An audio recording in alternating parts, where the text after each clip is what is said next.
আমার মন বালানা। হ্যালো বন্ধুরা, কেমন আছেন সবাই? আজ আমরা দেখব এক স্থানীয় এমপি মাদকদ্রব্য চোরা কারবারিদের বিপক্ষে কিভাবে তার প্রতিবাদ অব্যাহত রাখে, যেখানে তার এমপি হওয়ার পেছনে মাদকদ্রব্য চোরা কারবারিদের অবদান সব থেকে বেশি। আর এরকম ত্রিমুখী রাজনীতির গল্প নিয়ে আমাদের আজকের ওয়েব সিরিজ রঙ্গিলা কিতাব, যেখানে ফজলুর রহমান বাবু আবারও প্রমাণ করেছে তিনি একজন শ্রেষ্ঠ অভিনেতা। গল্পের শুরুতে আমরা দেখতে পাই নদীতে একটি লাশ ভেসে উঠেছে, যে লাশটির গলা কাটা। একটি স্থানীয় লোক এটিকে দেখে আশেপাশে সবাইকে ডাকতে থাকে। সবাই লাশটিকে দেখে বলা বলি করতে থাকে এটি স্থানীয় এমপি সাজু সাহেবের, যদিও লাশটিতে কোনো মাথা ছিল না। এখন কথা হচ্ছে, কে সাজু সাহেবকে খুন করলো এবং কেনই বা মাথা কেটে নদীতে ফেলে রাখলো। তারপর একজন পুলিশে খবর দিলে পুলিশ এসে লাশটি সেখান থেকে নিয়ে যায়। এরপর আমাদের প্রদীপের সাথে পরিচয় করে দেওয়া হয়, যেখানে প্রদীপ একজন সংসারী মানুষ। বাজারে তার একটি দোকান আছে। তার স্ত্রীর নাম সুপ্তি। সুপ্তি এখন প্রেগনেন্ট। একদিন রাতে সাজু সাহেবের সাথে দেখা করতে যায় ওই এলাকার একজন পাওয়ারফুল লিডার। তখন সাজু সাহেব তাকে মাদকদ্রব্য বিক্রি বন্ধ করার কথা বললে সে রাজি হয় না। তখন সাজু সাহেব তাকে থাপ্পড় দিয়ে ঘর থেকে বের করে দেয়। এই অপমানের বদলা নেওয়ার জন্য ওই লিডার সাজু সাহেবের কাছ থেকে বের হয়ে নওরোজ সাহেবকে ফোন দেয়। নওরোজ সাহেব হচ্ছে এই এলাকার গডফাদার। আর এখানে নওরোজ সাহেবের চরিত্রে অভিনয় করেছে ফজলুর রহমান বাবু। নওরোজ সাহেব এই কাজটি সমাধান করার জন্য তার ডান হাত প্রদীপের কাছে যায়, কিন্তু প্রদীপের স্ত্রী সুপ্তি কখনোই চায় না প্রদীপ আর এই লাইনে ফিরে আসুক। সেজন্য সে প্রদীপকে তার পেটে হাত দিয়ে প্রতিজ্ঞা করতে বলে, সেজন্য আর এই লাইনে না যায়। তখন নওরোজ সাহেব বলে, খুন করতে হইব না, শুধু ভয় দেখালেই হবে। প্রদীপ সেই কথা মতো সাজু সাহেবকে ভয় দেখানোর জন্য পরদিন সকালে তার রাস্তা আটকায়। এমন সময় তৃতীয় কোনো ব্যক্তি সাজু সাহেবের বুকে গুলি করে দেয়। প্রদীপ এটি দেখে ভয় পেয়ে যায় এবং সেখান থেকে পালানোর জন্য দ্রুত সেই জায়গা প্রস্থান করে, কিন্তু সাজু সাহেবের গার্ডরা তখন গোলাগুলি শুরু করে দেয়। প্রদীপও গুলি করে। এমন অবস্থায় প্রদীপের মোবাইল ফোনটি সেখানে পড়ে যায়, তবে প্রদীপ পালিয়ে যায়। প্রদীপ সেখান থেকে যাওয়ার পর কেউ একজন এমপি সাহেবের লাশের কাছে একটি দা হাতে আসে। পুলিশ এসে ঘটনাস্থলে প্রদীপের ফোন পায়।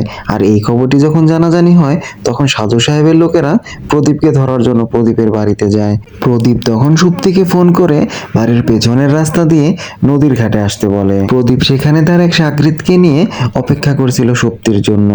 এদিকে বাজারে একজন যখন তার দোকান খুলছিল, তখন সে বস্তার মধ্যে এমপি সাহেবের মাথাটি পায়। সাজু সাহেবের লোকজন প্রদীপের বাড়িতে আগুন দেয়। প্রদীপ সুপ্তিকে নিয়ে তার পরিচিত একজনের বাড়িতে পালিয়ে যায়। আর এইদিকে পুলিশ সেই বাড়িতেও এসে পড়ে। পরদিন সকালে এমপি সাহেবের জানাজার কাজ হচ্ছিল, তখন নওরোজ সাহেব সেখানে আসে, কিন্তু এমপি সাহেবের ওয়াইফ নওরোজ সাহেবকে পাত্তা দেয় না। নওরোজ সাহেব ওয়াইফের সাথে দেখা করতে চাইলে সে চলে যেতে বলে। তখন নওরোজ সাহেব প্রদীপের সাথে কথা বলে সেখান থেকে চলে যায়, কিন্তু রাস্তায় নওরোজ সাহেবের গাড়িতে অ্যাটাক করে সাজু সাহেবের লোকেরা। প্রদীপ তখন তার ওয়াইফকে নিয়ে বান্দরবনে চলে যায়। আর এইদিকে প্রদীপ যে এমপি সাহেবকে খুন করে পালিয়েছে সেটি টেলিভিশনে বারবার প্রকাশ করছিল।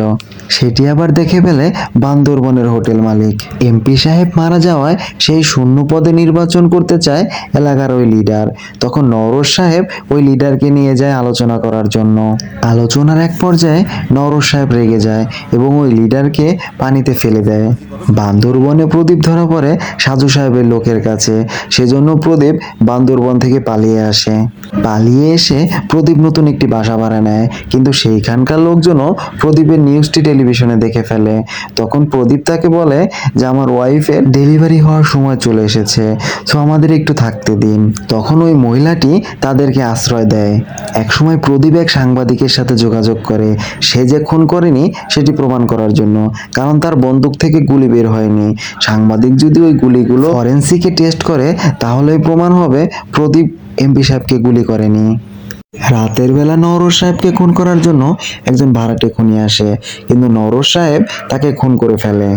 তখন নওরোজ সাহেবের বর্তমান ডান হাত বলে, এটি ওই লিডারের কাজ, সে চাচ্ছে রাস্তা থেকে আপনাকে সরিয়ে ফেলতে, কারণ আপনি যদি সরে যান তাহলে তার এমপি ইলেকশন কেউ ঠেকাতে পারবে না। এদিকে প্রদীপ চাচ্ছে সুপ্তিকে নিয়ে সে বর্ডার ক্রস করে মালদ্বীপে চলে যাবে, কারণ সে এই দেশে সেফ না। যদি সে মালদ্বীপে যেতে পারে তাহলে সে সুপ্তিকে সেভ করতে পারবে। সেজন্য সে 5 লাখ টাকার বিনিময়ে একটি লোক ভাড়া করে, যে তাদেরকে বর্ডার ক্রস করে দিবে। পরদিন ওই স্থানীয় লিডার আসে সাজু সাহেবের স্ত্রীর সাথে দেখা করতে।